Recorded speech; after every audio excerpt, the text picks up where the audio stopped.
my biggest advice and what I wish I had done was call DSS. So now if you pull up their website, if you pull up any center that's on there, it said, you know, it has all their violations there. We helped create that. A friend of mine and me went down to Columbia in 2014 and helped them make it more parent friendly. So before, the violations were not color coded.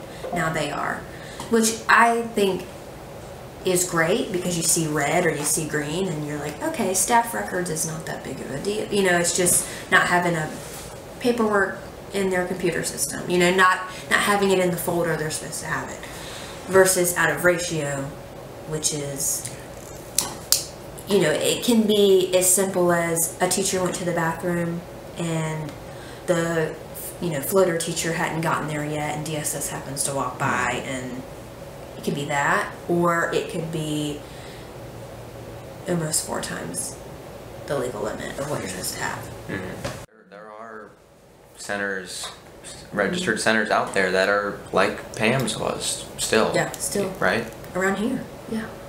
Does that scare you? I mean, does that worry you for other children? And yeah, I mean, I can, if I think about it long enough, I'm in this tailspin of I have to go and take them all out. You know, but unfortunately, the justice system or the legislative system takes so long to change the law. Like right now, home caregivers aren't required to take CPR or safe sleep training. It's available, but they're not required to. And there's a bill being written currently that will probably be passed closer to 2020. So that's frustrating, but and a lot of people have this "it won't happen to me" syndrome. That's what I call it. Whether they're using unsafe sleep practices at home, or, you know, my husband's a teacher, and there is a teacher that he currently works with who, her son is watched by her friend. He just found out that her friend watches 2 additional families, which is illegal. But she didn't care. I mean, this is this week, and I'm like, oh my, like, it's just, well, she's watching 4 kids and one's hers. Wow. Yeah. Well, it's just 1 to 4 ratio. Well, it should be 1 to 0 if you're not registered. Yeah. And it has just bothered me all week. But I can't, I'm not close with her. I can't just be like, where's your son? You know, where is his daycare? Exactly, yeah. Report her. If you had one thing that you would tell somebody in that situation, what would you tell them? What that one thing to sum up?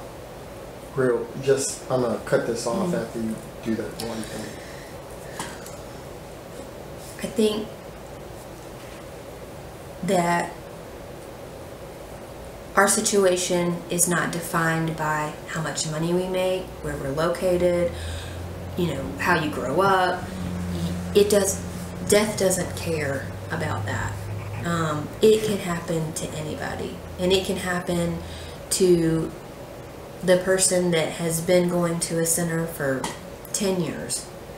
You know, there are children that are older that get a hold of loaded guns and shoot themselves. There is no safe point where, oh, they're 6 months old, they're past the suffocation risk, or they're past, you know, the danger risk. As parents, there's always a danger risk.